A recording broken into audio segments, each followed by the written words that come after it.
बात को कह रहा हूं कि भारत में धर्म को लेकर, धर्म को पकड़ के, धर्म को समझ के भारत ने सारे काम किए। अगर हमारी मंदिरों की जो टेक्नोलॉजी है, जो तकनीकें थी, जिन तकनीकों पर लोग आज भी बड़ा चिंतन करते हैं कि लोग कैसे काम करते हैं, जिन बड़ी बड़ी तकनीकों की बात भी धर्म से निकली, धर्म को सोच समझ के लोगों ने समाज और संस्कृति बनाई, धर्म से ही हमारा संगीत बना, सब कुछ धर्म से बना। और धर्म को समझने, जानने, बताने और जीवन में उतारने के लिए गुरु का बहुत बड़ा महत्व रहा। एक बड़ी पुरानी कहानी है, मैं कहानी से एक छोटी सी बात शुरू करता हूं, फिर 10 मिनट बात जरूर करूंगा कि आखिर गुरुपद क्या है, शिष्य होना क्या है। क्योंकि अभी तो ऐसा है कि हम लोग चाहते हैं, हमारे जैसे धर्म के लोग होते हैं, हम प्रणाम करके आ जाते हैं। असल में गुरु होना नहीं, शिष्य होना एक उपलब्धि है। गुरु होना बड़ी साधारण बात है, शिष्य होना गुरु से भी बड़ी बात है, क्योंकि जब तक शिष्य है तब तक गुरु हो सकता है, लेकिन शिष्य नहीं, गुरु कभी नहीं। तो शिष्य होना एक बहुत बड़ी उपलब्धि है, भक्त होना एक बहुत बड़ी उपलब्धि है। अगर भक्त नहीं है तो भगवान के प्रति चिंतन, विचार, आस्था, विश्वास नहीं करता। तो मैं एक कहानी से बात शुरू करता हूं, बड़ी पुरानी कहानी है। बनारस के पास एक बहुत बड़े गुरु हुआ करते थे, मंधेय का नाम कहा जाता है। मंधेय का कोई सही नाम रहा नहीं होगा, लोगों ने उनके जैसे विचार थे, पद्धति थी, सोच थी, उसको लेकर उनका नाम रखा मंधेय। अब मंधेय जी के पास लोग आते रहते थे, धर्म के बारे में बात करते थे। उस जमाने के सारे राजा लोग भी आया करते रहते थे, जानने की कोशिश करते थे कि भाई हमारी जिंदगी क्या है, हमारे जीवन में जो हो रहा है उसमें क्या है, भगवान क्या है, ईश्वर क्या है, सब कुछ। एक बार एक घटना होती है कि बहुत बुजुर्ग महिला उनके पास आती है और बुजुर्ग महिला आकर कहती है कि पंडित साहब, गुरु जी मेरे को अपना शिष्य बनाए। बहुत सारे लोग बैठे हुए रहते हैं और पूरा समाज जानता रहता है कि मंधेय जी किस तरीके के संत हैं, उन्होंने कभी किसी को शिष्य बनाया नहीं। उनको बड़ा अच्छा लगता है कि एक औरत आ गई और बोल रही शिष्य बनाया। लेकिन होता ये कि उस दिन मंधेय जी खड़े होते, बोले आज तू मेरी पहली शिष्य है। हम लोगों को बड़ा अचरज हो जाता है, बोले आज इतने साल हो गए, हमने सुना है कि कभी शिष्य बनाया नहीं। और एक बुजुर्ग औरत आ रही है, इसकी उम्र हो सकता है 75 साल, 80 साल की, और उसको तुरंत शिष्य बनाया। तो स्वामी जी से पूछते हैं, स्वामी मंदिर से पूछते हैं कि साहब ऐसा क्यों, कि आप तो सालों से यहाँ पे बनारस में, आज तक कभी किसी को अपना शिष्य नहीं बनाया, और एक बुजुर्ग महिला आई और आपको उसको शिष्य बनाया। मंदिर जी बहुत अच्छी बात है, मेरे को बहुत प्रिय है। मंदिर जी कहते हैं कि आज तक कभी कोई भावना, साहस और पुरुषार्थ के साथ आया ही नहीं जो मुझे गुरु स्वीकार कर सके, तो आज तक मैंने कभी किसी को शिष्य बनाया। ये बुजुर्ग महिला आई हुई उम्र में, लेकिन उसने अपने शिष्य होने की पूरी धारणा पहले निश्चित कर ली, उसके बाद मेरे पास आई, इसलिए मैंने उसको शिष्य बनाया। बोले शिष्य बनाना बड़ी साधारण घटना है, वो शिष्या होकर ही आई थी, मैंने तो केवल अपनी मौजूदगी में तुम लोगों के सामने प्रकट कर दिया कि हाँ ये शिष्या हो। बड़ी महत्वपूर्ण घटना है ये। महत्वपूर्ण घटना से मैं कहानी शुरू करना इसलिए चाह रहा था। गुरु पूर्णिमा कहा जाता है, दुनिया जानती है, हम सब बात करते हैं कि महाप्रभु शिव शंकर पहले गुरु माने जाते हैं, जिनसे कहीं शिष्य परंपरा के बारे में कोई संबंध, कोई विचार नहीं करता। असल में गुरु होता क्या करता है, क्या कर सकता है? अगर गुरु का हमारे जीवन में स्थान है तो क्या स्थान है, और हमारे जीवन में है तो क्या उसका समाज में कोई स्थान है, और समाज में कहीं कोई स्थान है तो क्या जीवन में जितने परिवर्तन हो सकते हैं क्या कहीं कोई उसका स्थान है? एक घटना है, एक और मेरे को भी कहानी याद आई, आपसे मैंने बात की कि एक बार महात्मा बुद्ध गली से चलते हुए जा रहे हैं, लोगों ने उनसे एक सवाल किया कि आप हमको साधना की शिक्षा देंगे, बोले जरूर देंगे, आप वहीं पर भी हमारे कम्यून में आ जाए। बोले आप साधना की शिक्षा देंगे यानी कि आप धर्म के गुरु भी हुए, बोले आप लोगों को बड़ा कंफ्यूजन हो गया। बोले आप धर्म के गुरु नहीं हो, साधना की शिक्षा दे रहे। तो बुद्ध जी भी जब एक अपने कम्यून में बैठे हुए थे तो वहां उनसे ये सवाल दोबारा किया। बोले आप साधना की शिक्षा दे रहे हैं, सबको ध्यान सिखा रहे हैं, बोलने में धर्म मैं गुरु नहीं, क्योंकि जब तक तुम्हारी शिष्यता प्रकट नहीं हो सकती मैं गुरु कहां से हो जाऊंगा? तुम जिस दिन शिष्य हो गए उस दिन मैं गुरु बन जाऊंगा। मतलब बड़ा उल्टा। यहां पर हम समझते हैं कि गुरु होता है जो शिष्य बनाता है, बल्कि इंटरेस्टिंग घटना है कि जब शिष्य प्रकट होते हैं तो गुरु अपने आप खड़े होते हैं।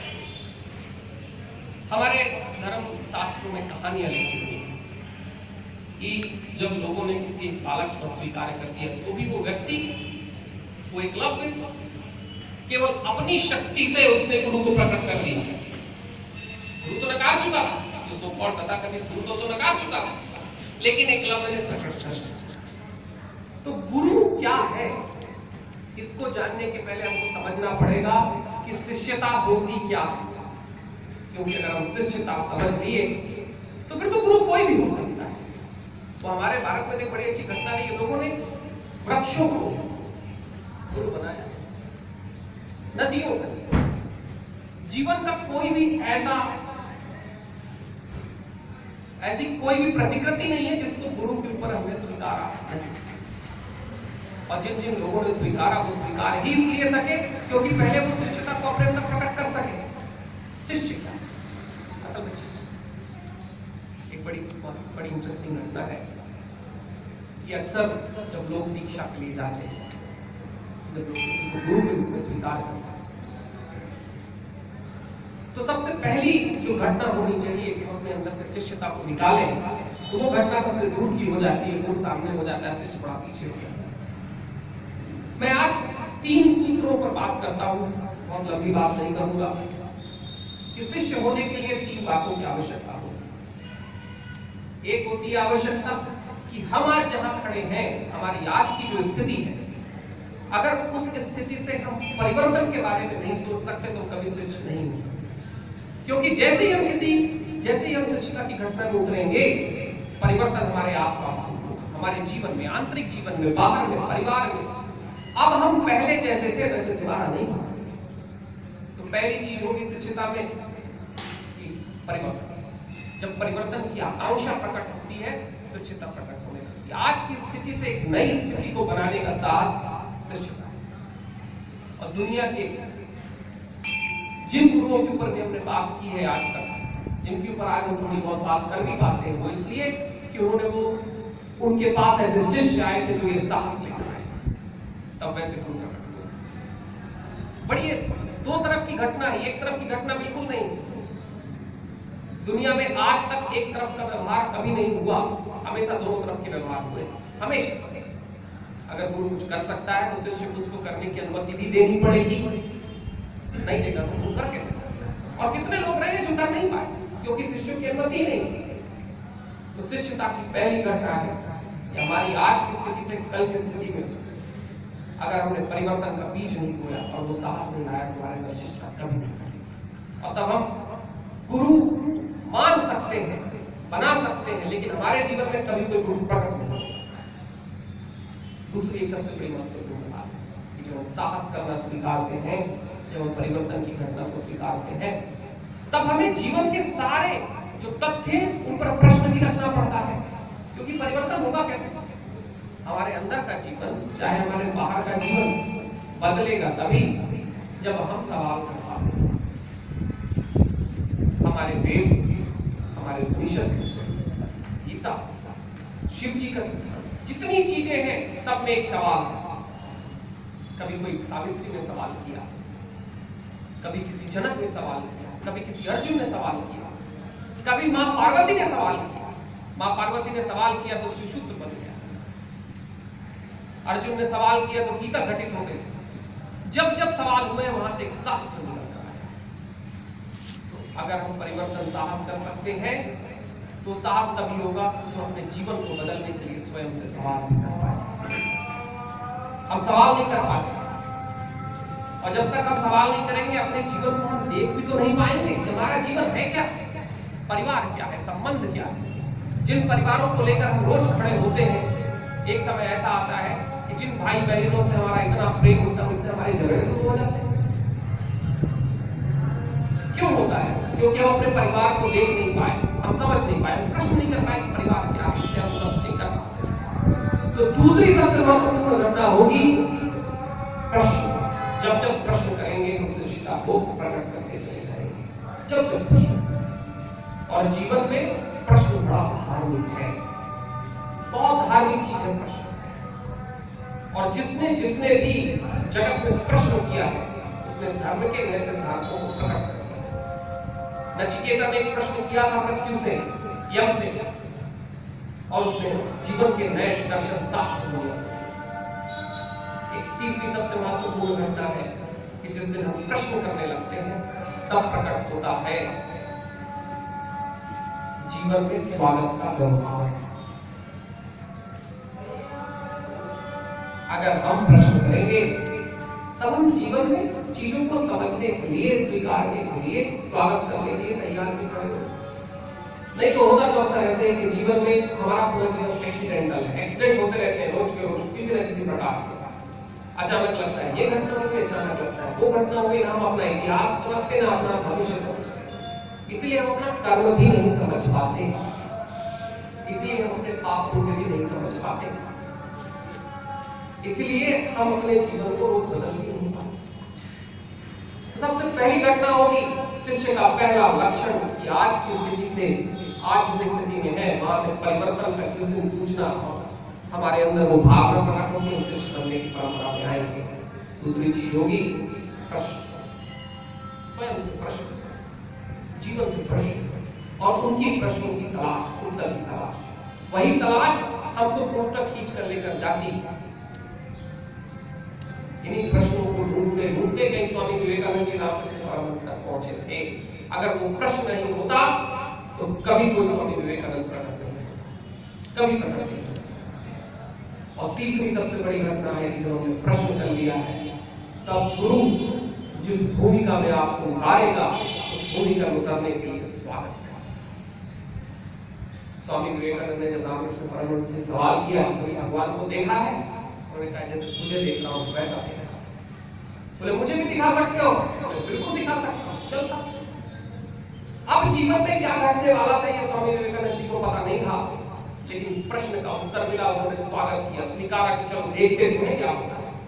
चले गए और एक नरेंद्र जी कहीं स्वामी विवेकानंद ने बदल, जिनके ऊपर रामकृष्ण परमहंस जी ने कहा था कि अगर अपने जीवन का अगर मैंने कोई शास्त्र कवि तैयार किया है तो मैंने किताबों में लिखा, उस व्यक्ति में ग्रहण किया। ये सामर्थ्य था स्वामी विवेकानंद जी का कि उन्होंने रामकृष्ण परमहंस के गुरुत्व को हम सबके सामने खड़ा किया। ये शिष्यता है। अगर ये तीन चीजें हमारे बीच मौजूद हैं तो गुरु तो बिल्कुल प्रकट होंगे, वो हम तैयार खड़े कर लेंगे, उनको हमारे सामने आना ही पड़ेगा, क्योंकि हमारे जो तीन मौलिक चीजें हैं, वो तीन मौलिक चीजें, वो तीन सूत्र गुरुओं की स्थिति को खड़ा प्रकट हो जाते हैं। प्रकृति विवश हो जाती है, अस्तित्व विवश हो जाता है। अगर ये विवशता न होती तो क्या कोई भाव कहां स्वामी विवेकानंद जी का इतिहास और कहां रामकृष्ण परमहंस। एक जमाने में रमन महर्षि जी के बहुत बड़े शिष्य हुए थे, बंगाल के देवदत्त। बंगाल कहां बंगाल और कहां रमन महर्षि, एक बंगाल वहां पड़ता है और रमन महर्षि का तमिलनाडु पैदा करते थे। लेकिन देवदत्त के सवाल में रामकृष्ण परमहंस की खोज कराई, और ये देवदत्त थे जिन्होंने दुनिया में पहली बार एक संकल्पना लाई थी, कहा था, जिनके कारण एक बहुत बड़ा विज्ञान निर्मित हुआ। देवदत्त ने कहा था कि शायद जो हमारी आरती है, आरती के क्षणों में जो पैरासोनिक घटना होती है, कहीं अगर वो पैरासोनिक घटना अस्तित्व के विज्ञान में मौजूद है, और एक धर्म की बात की थी और उससे पैरासोनिक विमान पैदा हुए। शिष्यता गुरु को प्रकट करती है। गुरु कभी शिष्य को प्रकट नहीं कर सकते। जब तक शिष्य नहीं होते गुरु कभी नहीं हो सकता। और ऐसे हमारे देश में विवेकानंद जी ने कहा था कि मुझे 10-100 लोग अगर मिल जाए तो देश पर, लेकिन शिष्यता बड़ी आवश्यक है। मूलभूत अगर शिष्य है तो फिर गुरु क्या हो सकता है,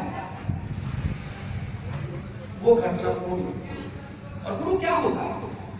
गुरु वो होता है कि जब कोई परिवर्तन करना चाहता है, साहस दिखाता है, तो उसको जीवन के प्रयोग में डाल देने वाला व्यक्ति गुरु है। जब हमको हमारे जीवन के प्रयोग में डालते हैं, तो प्रयोग हमारी सोच का हो, विचार का हो, परिवार का हो, खान पान का हो, जीवन पद्धति का हो, धर्म का, आचार का, व्याचार का, व्यवहार का, सब जो हमको हमारे जीवन के प्रयोग में डाल देगा वो गुरु हो सकता है।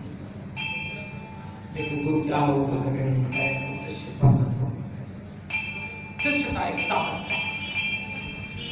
आज की इस गुरु पूर्णिमा में चिंतामणि जी को प्रणाम करते हुए मैं सिर्फ एक बात का कहूंगा कि हो सके कि ये इतना विशिष्ट क्षेत्र, श्री क्षेत्र, धर्म क्षेत्र, यहां से चिंतामणि जी के ऐसे शिष्य पैदा हो सके जो इसको धर्म क्षेत्र में बदल सके।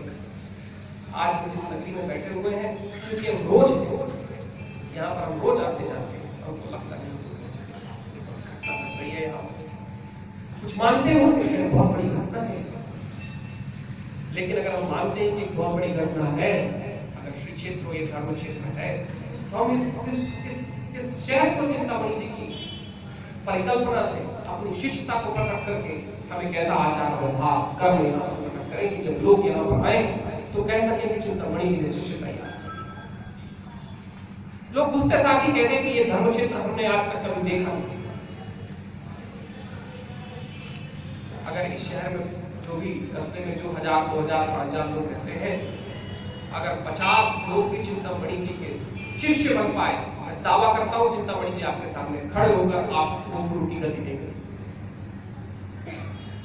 और ये दावा इसलिए कर सकता हूं कि जिस समय मैंने अपने जीवन में मौलिक सवालों को पैदा करना किया था, अस्तित्व मेरे सामने खड़ा है और आज इसलिए मैं आपके बीच बैठा। ये मेरा कोई ऐसा किताबों का दावा नहीं है, ये अपने जीवन के प्रयोग की मैं घटना आपको तो चाहूंगा कि हमारे अंदर से इस गुरु पूर्णिमा में और हर गुरु पूर्णिमा में एक नया शिष्य पैदा हो। अगर शिष्य पैदा हुआ तो सारी गुरु पूर्णिमाएं सफल हो। आपने देखा, आप लोग सबने मुझे आकर नारियल दिया। क्यों दिया मुझे? शुभ है इसीलिए। नारियल आपने मुझे इसलिए दिया कि शुभ तो है, वो तो ठीक है, लेकिन नारियल एक ऐसा फल है जो जब से प्रकट होता है तब से अंत तक रोज परिवर्तित होता है और हर एक परिवर्तन में समाज से उसका उपयोग किया। और दूसरी बड़ी घटना है कि नारियल तो आपने दे दिया, अंदर बड़ी जटाएं, बाहर बड़ी जटाएं, अंदर एक कठोरता। अब उसके अंदर कैसा है न तो मैं जानता, ना आप जानते, नारियल जानता। लेकिन जैसा भी है, आप जैसे भी हैं, आपने मुझे दिया, मैंने स्वीकारा। आप जैसे तो किसी को भी स्वीकार करता। अंत में वो नारियल का प्रश्न है कि गुजारा कहां जाए। सब कुछ हमारी एक पद्धतियां, बहुत बड़े बड़े विचार हैं, इनको बनाने का सालों लगे थे लोगों को। एक पद्धति बने कैसे एक पद्धति बन सकती। बस एक ही चेष्टा के साथ आया हूं आज। कुछ लोगों को मानव धर्म दीक्षा में दूंगा, हम उसके कार्यक्रम में जाएंगे, लेकिन एक प्रश्न, एक विचार, एक साहस और एक स्वागत जरूर हमारे जीवन में घटित हो। हर एक पूर्णिमा से एक शिष्य, जब तक शिष्य प्रकट होते रहेंगे गुरु सर्वस्व हमारे सामने आकर प्रकट हो जाएंगे। हम उनको प्रकट कर देंगे, उनकी व्यवस्था होगी कि हमारे सामने आकर खड़े हो। और जिस दिन हम ऐसे शिष्य बन पाते हैं, उस दिन गुरु का गुरुत्व भी बड़ा बढ़ जाता है। गुरु अपने आप में कुछ नहीं होता, कोई गुरु अपने आप में कुछ भी नहीं होता। न तो वो परशुराम रहे, न कोई। उनके शिष्य कैसे रहे, इससे गुरुओं का बात पता चलती है। उनके एक एक शिष्य ने अपने गुरु के मार्ग को प्रकट किया। गुरु तो कैसे है, लेकिन शिष्य गुरु का भाव होता, उनसे पता चलता है कि गुरु होगा कैसे। हमारे गुरु पूर्णिमा में हम अपने अंदर शिष्यता लगाए, शिष्यता प्रकट करें। ऐसी शिष्यता को कम से कम मैं जीवन को प्रणाम करता हूं। जय चिंतामणि, जय श्री। आप सभी को बहुत बहुत प्रणाम।